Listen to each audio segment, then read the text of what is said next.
ay juridisme en fait. Et cette troisième candidature bi muy wax ñenn ñi sax dem ba lëkkale ko ak ce gouvernement bi nga xamante ne le président de la République ci discours bi mu doon wax moom mooy priorité yi ñu ngi fi et que dañu leen di song wax na loyer wax yeneen i jafe-jafe ci askan ni ñuy dundee premier ministre bi Amadou Ba wax la même chose mais également mu teg ci un gouvernement de combat bu ñenn ñi jàpp ne combat bi peut-être mën na nekk pour la troisième candidature ndax le choix de certains profils yoo xamante ne ils ont été récompensés parce qu'ils ont toujours peut-être mouillé le maillot. waaw balaa may lan ngay tontu ci loolu. balaa may tontu c'est important. man di ci ay précisions mais dafa am ay précisions yu may andi rek par rapport ak mon grand parce que gis nga àdduna ku wax rek feeñ. mais dañu ñëw ci personnalité de l'homme ak Mame Diop. Mame Diop a toujours gagné ses élections au niveau de Richard Toll toujours de 2012 à présent Aminata Touré n'a rien gagné. Ah oui. Et vous les comparez maintenant. J'ai dit non dafa wax. J'ai dit de 2012 à maintenant. Oui. Mame Diop gagnait sa commune de Richard Toll. Oui. Il est maire. Oui. Il gagne toujours. Oui. 2022 dafa gagné. Oui. N'est-ce pas? Oui. Aminata Touré gagnewul 2004. Si dafa gagné. Mame Diop n'est pas maire, dafa remplacer un maire. Non, il est maire. Non dama ni dafa remplacer. En 2022. Non dafa am maire bi moo décédé mu remplacer. Déedéet. Ah si? Non attends. Li ngay wax xamoo ko sax. Kon yow li ngay wax laa xamul. Yow yaa xamul dama ne. Le maire est décédé du Covid la décédé. Déedéet. Élection locale 2022. yi mujj yi Mame Diop moo gagné. moom moo remporté maire Richard Toll. dama ni la maire boobu ñu njëkk a. J'ai dit Amadou Mame Diop moo remplacé maire Richard Toll moo ko gagné. il a gagné les dernières élections locales. élection locale yi. moo ko gagné. élection législative yi moo ko gagné. moo mës a gagné Richard Toll pour le compte de la coalition Benno Bokk Yaakaar loolu du dañ. N'est-ce pas? Par rapport en politique. Base politique la. moo la yóbbu président assemblée. J'ai dit mais war na mun a am mérite bi parce que am na base politique. am na compétence bi am na base politique bi il a gagné on a gagné le département de Dagana. Donc par rapport à ces questions là c'est important ñu wax ko. bu ñu sous-estimer le président de l'Assemblée nationale nous devons respect parce que suñu biir parti la bokkoon nag. ba ñuy sos suñu parti en 2008. N'est-ce pas? Mais yow yaa ngi sous-estimer Aminata Touré ah. Non attends je la sous-estime pas je la respecte. mais quand même yaa ngi ne Aminata Touré musul gagné fenn. Non fan la mus a gagné. fan la mos a gagné mooy lan. man naa la tontu. élection bu mu concerné moom bu ko concerné moom directement. waaw mais man naa la tontu. benn élection moo ko mos a concerné directement mooy en 2014. mais elle a perdu son bureau de vote ici à Kaolack. non élection yii di ñëw nii ñu passé nii dafa ñàkk bureau de vote. dafa ñàkk sax de Kaolack. non. mais est-ce que choix bi loolu la parce que. non je dis pas. elle a perdu n'empêche elle a été quand même tête de liste. on ne parle pas du choix c'est en réponse grand. na la wax le premier ministre bii ñu tabute. il a perdu son bureau de vote. On parle des premiers ministres. On peut analyser les choses ci ay perte de bureau de vote. Dama ne grand yow yaa fi toog. yow yaa toog wax ci Amadou Mame Diop. parce que personne ne l'attendait ça je l'ai dit. yow sax tu ne l'attendais pas. Man je n'attendais personne. J'attendais le choix du président Macky Sall. J'attendais le choix du président Macky Sall. Maintenant moom suma grand ne est-ce que c'est pas victoire Benno Bokk Yaakaar soo amoon victoire. dañuy gagner le troisième mandat day leer yaa ko wax non. non Mahmoud Saleh moo ko wax. non j'ai dit déedéet yow yaa ci say analyse ci say analyse. loolu mooy sens. mooy tu as dit que la population a sanctionné. Mahmoud Saleh a parlé très clairement. non bàyyi ma terminer da nga may interpeller rek ma leeral. man saa yu mel. vas-y kenn du ma lekk de. vas-y damay wax. On t'écoute. Est-ce que cela ne signifie pas que Mimi Touré qui avait refusé la troisième candidature de Macky Sall a saboté les élections? Saboté. Oui. Merci beaucoup. Parce que loolu lay signifier. li nga wax loolu lay niru. Vous avez les preuves. Est-ce qu'on n'est pas dans la fiction politique quand même? Je ne suis pas dans la fiction. J'analyse, j'interprète. Sa point de vue nga joxe sànq ma jox sama point de vue. waaw man sama point de vue laa joxe. par rapport à un comportement parce que. à quelle fin fii dara daf fi ñorul. alors bañ koy lekk naan dañu war a génn dañuy def déclaration dañu pare ci président Macky Sall jaru ko fii. mais li tax ngay poser aux questions. non ce sont des questions que je me pose. alors à quelle fin su fekkee loolu ngay wax noonu. non waxuma la juste c'est des questions en fonction de ce qu'il a dit lui ne les populations ont sanctionné parce que dañ ne suñu voté les Macky Sall troisième mandat bi day leer. même si jusqu'à présent. le président n'a pas dit que day présenté wu en 2024. waxul aussi ni du présenté wu en 2024 et il a donné les raisons n'est-ce pas. donc aujourd'hui xam nga lu fi ne coow li bari bi xiiroo ak ngaayo bi par rapport à une position daf ko fi jarul xam nga fii le constat que nous avons fait dans notre parti et dans notre coalition Benno Bokk Yaakaar koo ci dindi ci postam rek mu génn met ngeen ñaata yoon lañ dindi Mimi Touré lim ko yow sa bopp wax nga ni subir na injustice bu ne wax ko waaw j'ai dit cette fois-ci elle a été enlevée jot dund na frustration j'ai dit dindiwuñu ko sax dindiwuñu ko pour ñu corriger parce que li ma wax sax ma ni c'est grave dindiwuñu ko sax elle n'a pas été choisie waaw loolu la comme tête de liste mu mer taxaw ne compagnonnage am du ko Macky Sall jox doy na donc déclaration suba bi on peut s'attendre une prochaine fois laa wax ce que je dis suba mooy demain une prochaine fois non yow yaa toog di wax en tant que conseiller politique moi man mën naa jàpp ni compagnonnage Macky Sall ak Mimi Touré jeex na en fonction de vos déclarations politiquement pour mu jàppale mais bien Macky di wutati bañ ko koy jàppale politiquement même j'ai dit Mimi troisième mandat moom ban lan lay wutati j'ai dit que li mu ko waroon jàppale mais maintenant dañoo tax ma tontu la si Macky Sall disait que la coalition Benno Bokk Yaakaar day am candidat bu dul moom Mimi Touré dafa war a accompagner ce candidat loolu jàppale Macky Sall la. dafa war a la wax. dama ne te loolu jàppale Macky Sall la. accompagner yow xam nga leen nga indi nag accompagner ce candidat la. xam nga leen nga indi moom warul am ambition quoi. j'ai dit waxuma warul moom rien ne nous dit que mënul nekk le candidat de la coalition Benno Bokk Yaakaar rien ne nous le dit. après moi. n'est-ce pas. donc tey su nekkee compagnonnage am sur le président Macky Sall. suy jàppale président Macky Sall c'est pas la personne lay jàppale. mais l'orientation. c'est l'orientation qu'il donne. moom la war a jàppale parce que ñun nag ba ñuy engagé wu dans l'Alliance pour la République on a cru à une vision et à une orientation ànd ak moom ba tey. donc c'est très tôt pour mu wax ne. mais bien sûr c'est trop tôt accompagnement politique am jeex na ak Macky Sall. ce que dont nous avons besoin c'est que même Aminata Touré bàyyi yii muy def xam ni président Macky Sall ak moom kenn xejul seen diggante ñu ñëw toog ñu waxtaan pour l'intérêt supérieur de la nation et de la coalition Benno Bokk Yaakaar de l'Alliance pour la République loolu moo fi nekk keneen ku wax leneen yaa ngi wax lu la neex wala yaa ngi wax sa intérêt bopp.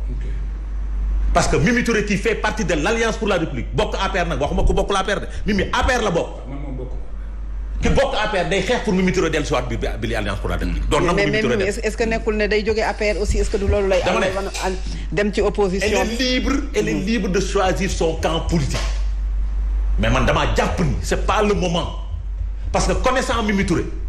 elle ne va jamais tirer sur le président Macky Sall. Jamais du tout. Jamais. Connaissant Mimi Touré, elle ne va jamais se renier par rapport à l'opposition. Mimi Touré bi wax ne de l'opposition. Mimi Touré bi wax ne choix taamuwuñu méritocratie mbirum famille la ñu taamu.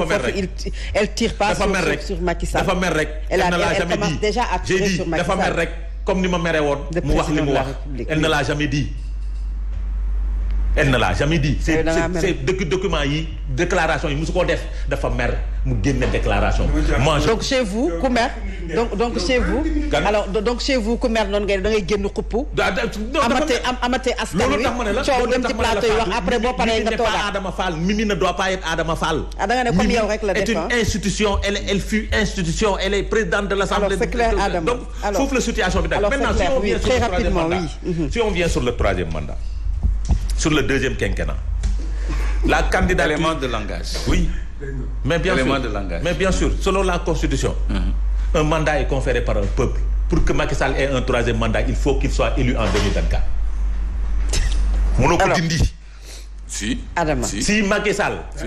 pour que Macky Sall ait un troisième mandat. il faut qu'il soit élu en 2024. S'il n'est pas élu en 2024 mënul am troisième mandat. D'accord. C'est ça la réalité. Parce que en 2022, il avait en 2019 il s'est présenté lu tax mu am premier quinquennat di ko démarrer c'est parce qu'il a été élu.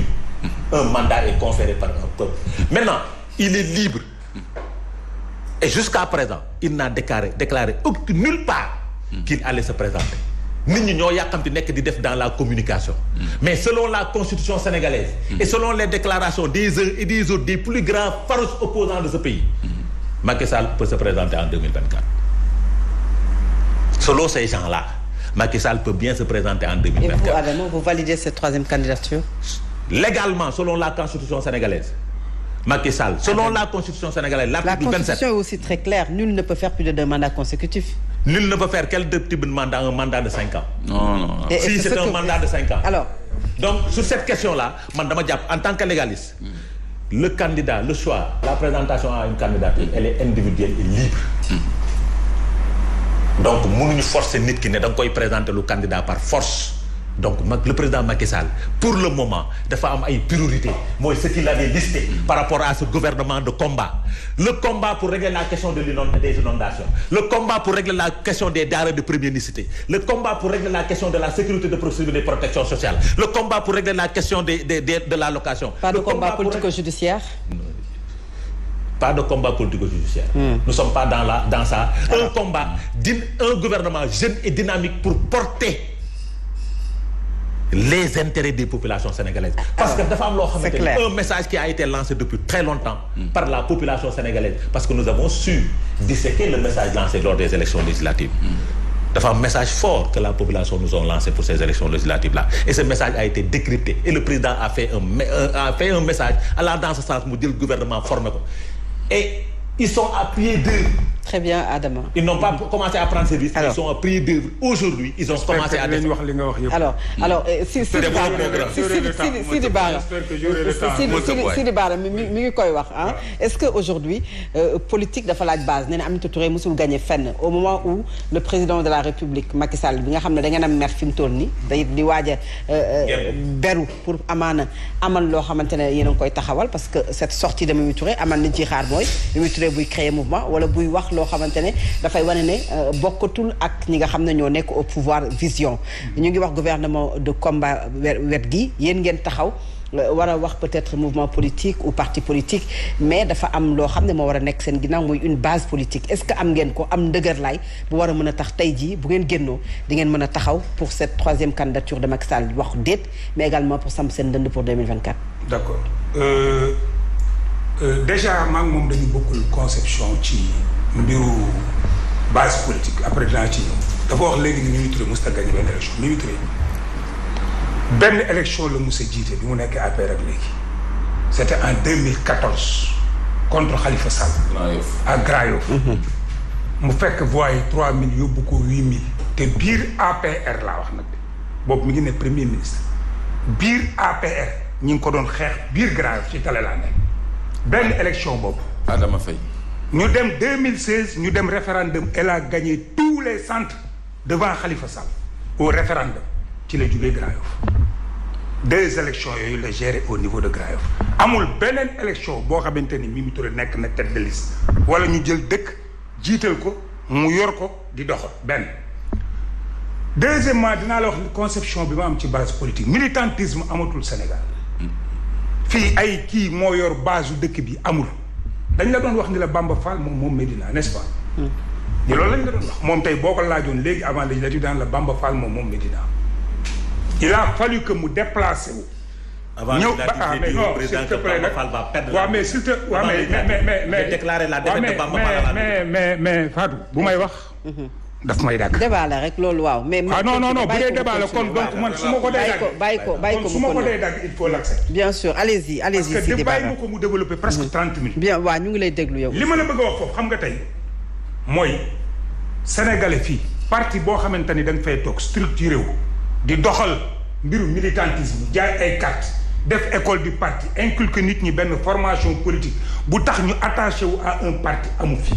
fii xam nga lan moo fi am ay sympathisants ngay am xam nga sympathisants yi nag ci lan la ci li ñu la gis ngay doxale ci ni ñu la gis ngay defee ci ni ñu la gis ngay waxe da ngay gis un maire bu ñu fal ça y a même pas 8 mois mu dem élection législative ñu boole maire ba ak directeur ya fa nekk duma xam nga lu tax parce que par un seul geste wala benn acte politique bu ñuy posé boo xamante ni dafay jàpp ni sénégalais bi li muy jàpp mooy lii du lu rafet lii xaaruñu ko woon ci ñoom wala yow dañ laa votel pour tel esprit nga dem ci beneen esprit ñu dindi la donc gis nga base politique man nga koo wax nag ci ay dëkk yoo xamante ne 1500 électeurs la wala 2000 électeurs nit ñëw fa yor une base politique de 500 militants mais une personnalité politique comme Mimi Touré su fekkee dafa am tey jii ni ay ambition xam nga lan lay wut ndax sénégalais yi ñu ngi koy déglu ndax sénégalais yi am nañ yaakaar ci moom ndax sénégalais yi jàpp nañ ni am na xam-xam bu mu mën a yore réew mi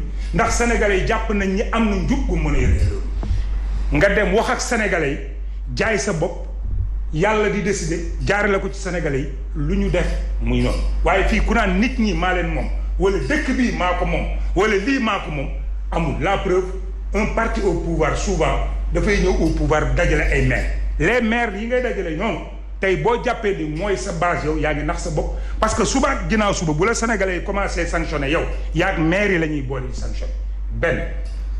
deuxièmement dégg naa ko léegi mu wax ci waxu ni Mimi Touré orientation politique am waroon na koo may même bu président tànnee kenn mu ni kooku la ñëw jàppale ko dafay am ku may fàttali su ma benn mbokk bu daan wax ni Ablaye Wade bu kaalaa bëy sax ni ma na la jiite mu topp Adama nu muy yow wala man Macky Sall war na laa mën a décider yow ni kii mooy candidat man Sidi Bara Aminata Touré bi ma àndal tey du ma décider kan mooy sama candidat man ci réew mi laa ne am xam-xam di xool di jàngat man président Macky Sall Aminata Touré Massamba ma dem ku may àndal ku ne di ko jàppale pour mu yor sama réew nit du ma ko tànnal ak koo mën a doon la Aminata Touré ba muy tànn président Macky Sall boobu Abdoulaye Wade xam na ko woo ko pour liggéeyandoog moom ma nga Nations Unies mu bañ moo xoolal boppam président Macky Sall ñëw di ko campagnal secrétaire général Nations Unies bind ko lettre ni ko boo ñibbisiwul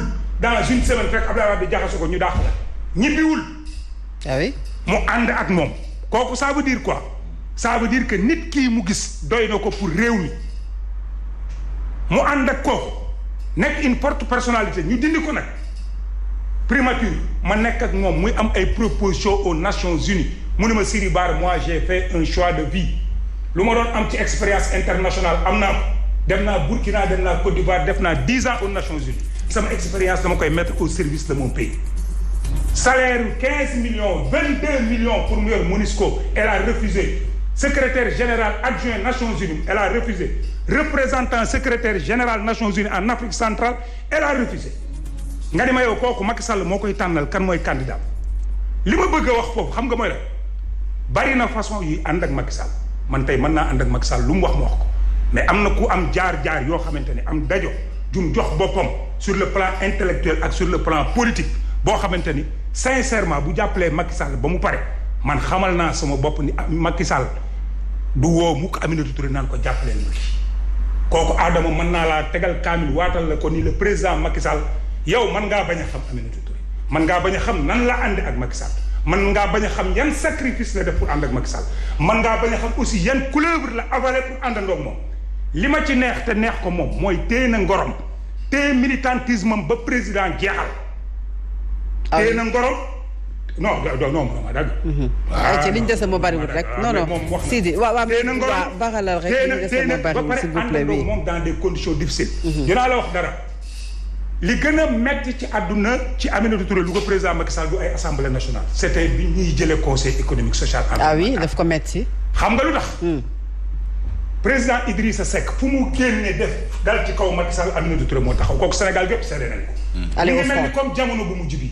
yaa ngi ci télé bi. conférence de presse 8h. fu coalition Yewwi yu defee. mu dem au Aminata Touré front taxaw mu dem au fu front. mu booba xam nga nu ñuy def cadre yëpp ci ginnaawam la ñuy ne. moo mën le combat Adama Fall mi pourquoi ma am ci moom respect ma ngay wër plateau yi. pourquoi ma am respect ci Pape Mahawa Diouf ma ngay wër plateau yi. genre elle est utilisée souvent. pourquoi ma am respect ci Guissé wala ci Aziz ña ngay wër plateau yi xoolal le gouvernement bi ngay wax. xam nga ñan ngay gis ci gouvernement bi des gens yoo xamante ni bi ñoom Adama di dem ci plateau yi ñu di toog seen kër. des gens yoo xamante ni local dañoo teg seen liste bopp di xeex la liste de l'APR tey ñoo dugg dans le gouvernement c'est de l'injustice notoire Adama du ko wax na mais xam na li may wax. loolu alors pour dire que dañ ko utiliser. en quelque sorte non dama lay wax ni la parti bi dafa am ñoo xamante ni à un moment donné. non pour dañuy utiliser kan Aminata Touré. c'est-à-dire que kaay ma wax la dinaa la wax relation bu particulière bi. parce que yaa ngi wax ne daf ko metti souvent. surtout bi ñu ko jëlee conseil économique social environnemental. xam nga non. moo ko gën a metti. kaay ma wax la benn affaire. mënuloo ñëw ci benn réew. nga ñëw ànd ak nit ngeen di doxal mu teg la fenn te jëlewu la fa ndax compétence mosoo ko dégg. dañ koo jëlee ministère de la justice wala primature wala conseil économique et social ndax compétence déedéet bu ñu la fa jëlee pour des raisons politiques doxaleeg yow aussi comme même chose xam nga bi ñuy jëlee conseil économique social environnemental nan la ñu ko jëlee. institution boo jiite woowuñu la pour nga ñëw de ñu ne la non lii déedéet téléphone 15 minutes après mi ngi ci réseaux sociaux yi. Aminata Touré bu doon tey Macky Sall dafa am beneen combat bu muy mën a ji suba ginnaaw suba yàlla mën naa def sax moom mu jàppale ko ci. et n'empêche elle accepte d'être tête de liste aussi. non déggoo ma dama ne la yàlla daf ko suturaal ba le contrat moral. c'est-à-dire que loolu noonu yëpp metti ko terewul ñu woo ko def ko tête de liste nationale mu dem nangu. ah oui mooy li ma la wax. bàyyi yaa ngi ne da ko metti non mooy li ma mooy déggoo ma yow dama ne la contrat politique dafay am fu muy yem su fekkee nag yow la ngay bañ moo nekk au centre des décisions mooy lan ou bien deux choses gis nga président Macky Sall bu doon du def 3e mandat xalaat ni Aminata Touré rek mi ngi ci sax ay schémaam laa wax. bul def. ayca. non 5 minutes ma termine. waaw xalaat ni Aminata Touré mi ngi ci ay schémaam. léegi yow yaa ngi def temps xam ni sax mi ngi ci ay schémaam. alors. gis nga boo ko dul jox assemblée nationale sax doo ko doxalee nii. xam nga lii lan la indi man dama ko xam parce que politique laay def plan A foo ko fekk plan B am na plan C am na surtout bu dee da nga am ay position de principe yoo xam ni yow wóor na la ni ça gêne 3e mandat bi ñi ci ñemee wax bariwuñu ñun conseil économique social environnemental lañ nekk Aminata Touré di wax di dem ci presse naan leen le 3e mandat est derrière nous kon ku mel noonu. li ma wax mon frère mooy. c'est clair Sidi. li ma wax mon frère. pour terminer. rapidement s'il vous plaît oui. mooy nga diggante dafay rafet ba jeex yenn saa yi nag yàlla def mu jeexee ci lu ñaaw gis nga Aminata Touré digganteem ak président moom lam ca xalaat dana ko wax digganteem ak Sénégal ndax lan la xalaat ci Sénégal dana ko wax. li ma mën a confirmer moom mooy une chose fii ci plateau bi mooy que di 3e mandat yoo xam nga ne du ci jàpp. alors c'est clair. député. elle reste députée au niveau de l'Assemblée nationale. waaye nag di ko wutal ay kii naan parce que wax nga lu grave. elle reste députée elle va se ranger du côté de l'opposition. il a dit est-ce que kon lii taxul Aminata Touré saboté sama waaye dama bokk ak ay nit maa ngi leen di bu ma ko deful woon rek du baax ci man la délégation ñoom Momar Diagne ñoom Souleymane Ly ñoom ABC ñoom El Hadj Diouf ñoom Talla Sylla ñoom Aliou Dia ñoo ñuy àndal ci délégation 21 jours. muy naaj muy taw muy tàng yenn saa yi ñu ñëw ci man ni ma waxal sa soxna si mu def ndànk dëkk yoo xamante ni président Macky Sall demu fa muy Médina Yoro Foulah ñu fekk ñu Tamba ni ñu il faut que ngay ñëw fa Sonko démb la ba jógee présidente dem fa gis nga kuy def yooyu yow nga mën a toog ci télé naan est-ce que saboté wul ça veut tout dire. ça veut dire que ni lu nekk mën nañ ko yekk mais nag ñaari mbir lañ mus a doxale très rapidement oui. ñaari mbir lañ mus a doxale mooy ci àdduna defal li nga war a def li ci des nga bàyyi ko ci loxo yi. alors c'est clair Sidi Bara jamono ju ñuy wax gouvernement de combat Clédor jamono jooju ce débat sur la 3e candidature ajouté waat parce que bu ñu déggee Adama moom jàpp na ne constitution bi moom may na ko pour que mu sampaat ndëndëm le président de la République Macky Sall. waaw xam nga finalement conflit bi am entre à l'interne au sein de Benno Bokk Yaakaar par rapport ak frustration Mimi Touré bi en fait 3e mandat moo ko indi. parce que Adama yow nee nga léegi ku wax feeñ léegi ñu ngi la gis ngay wax élément de langage bu bees bi maanaam 2e quinquennat xam nga loolu boo ko analyser sur le plan neurolinguistique rek fi ngeen jëm leer na je reviens toujours Mahmoud Saleh il avait tracé la voie léegi dans votre camp il y a 2 opinions qui s'affrontent ñi nga xam ni ils sont restés dans leur conviction et dans le respect de la constitution bi nga xam ni ça ne souffre d'aucun embâche waxul la durée du mandat bi dafa ni le nombre de mandats le viser nul ne peut exercer waxul sax faire beaucoup de gens disent nul ne peut faire nul ne peut exercer plus de 2 mandats consécutifs waxuñu de 5 ans waxuñu de 7 ans et celui qui a commandité la constitution interprété na ko plusieurs fois de façon sans équivoque président Macky Sall ak Ismaïla Madior Fall ak Mimi Touré ak tous les cadres de la paix léegi li ngay prôner pour 3e candidature de 2024 mën na présenté wu yow duñu la ci dàq mais Maître Moussa Diop bi mu ne 2e candidature pas possible dañ ko dàq Moustapha Diakhaté ñeneen Sori Kaba ñoom ñëpp dañ leen dàq donc loolu ça veut dire que la 3e candidature est actée et envisagée et nekk na source de division en votre sein léegi loolu s'il s'y ajoute maintenant nous autres ñi nga xam ne on tient au respect de la Constitution parce que je rappelle quand on m'avait arrêté au mois de mars dernier bi ma génnee wax naa la on m'avait posé une question on m'avait commandité une question sur le 3e mandat. ci laa leen waxoon xam naa fàtte nga ko benn seen show. que c'est une réalité parce que man li ñu ma téye woon ça n'avait rien à voir avec ça mais dañu ma posé une question à la DIC. à la DIC. sur la 3e candidature sur le 3e mandat. donc tey jii bu demee ba créer division au sein de l'APR je crois que war nañu góorgóorlu aar constitution bi. ba nga xam ne li ngay prôné nii naan 2e candidature. c'est très lourd de danger pour notre stabilité sociale. nous sommes tous des frères Sénégal ñoo ko bokk gis nga fii kenn mënul def lépp da ngay def une partie après nga bàyyi sa moroom def. c'est clair. dëkk bi waruñu ko jalgati ci ay ambitions personnelles parce que ñun ñëpp dañu nangu benn arbitrage muy constitution dañ ko war a respecter pour dëkk bi nekk ci dal démocratie bi dox parce que président Macky Sall comme ni ko Sidi Bara waxee jeexal na ba pare dafa war a ngemb kenn ku ko wutu ngeen jéem a wut un candidat les jeux sont ouverts d'autres l'ont fait loolu jarul forcing boo xam ne tout le monde voit venir et puis gouvernement de combat bi ngay wax moi je crois que c'est pas un combat pour le développement parce que les défis qui les attendent wax nañu ko non les défis sont énormes. moi je vois mal par exemple un président de la République qui se plaint que loyer bi dafa cher carburant bi dafa cher vie bi dafa cher et cetera alors qu'il est là pour régler les problèmes. inondation beeg yooyu tout ça il parle même d'un 2e plan décennal pour régler les inondations comme si moom pareegul donc loolu il ne lui manquait que le brassard rouge moom il est chargé des solutions donc léegi solutions yi mënu ko opérer en prenant un ministre des finances et du budget ba noppi parallèlement mu créer un ministre de l'économie de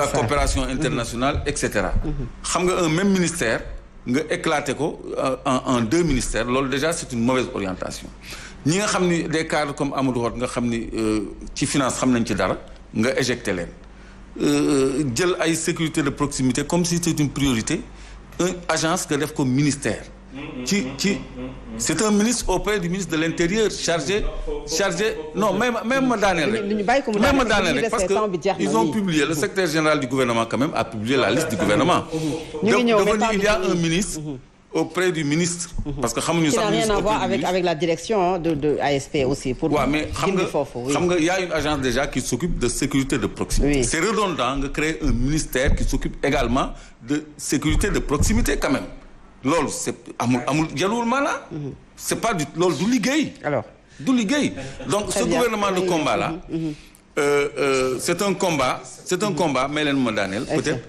pour le 3e mandat et contre les velléités qui s'opposeront au 3e mandat parce que may rappeler dañu modifier l'article 69-29 bi nga xam ne dafa jël état d'urgence ak état de siège teg ko ci loxo président de la République li ñu gis Assemblée nationale irruption massive de gendarmes ça fait craindre pour demain parce que premier rôle Assemblée nationale mooy foqati état de siège dañ ko war a voter warul nekk l'objet d'un simple décret état de siège dafa war a dellu ci loxo Assemblée nationale parce que fi ñu jëmee dara leerul dara dalu ci suñu xel. très bien oui Sidi parce que sànq bi may wax très rapidement oui s'il vous plaît position Adama bi muy wax 2e quinquennat xam nga loolu mooy wane aussi différence yi nit ñi di am tey man su ma ñëwee ñu def référendum ma ànd ak Aminata Touré au niveau de Grand Yoff 9h ba minuit fu ñu yore micro wala ñu dem télé li ñuy wax mooy référendum bi aussi dañ ko def pour limiter les mandats à 2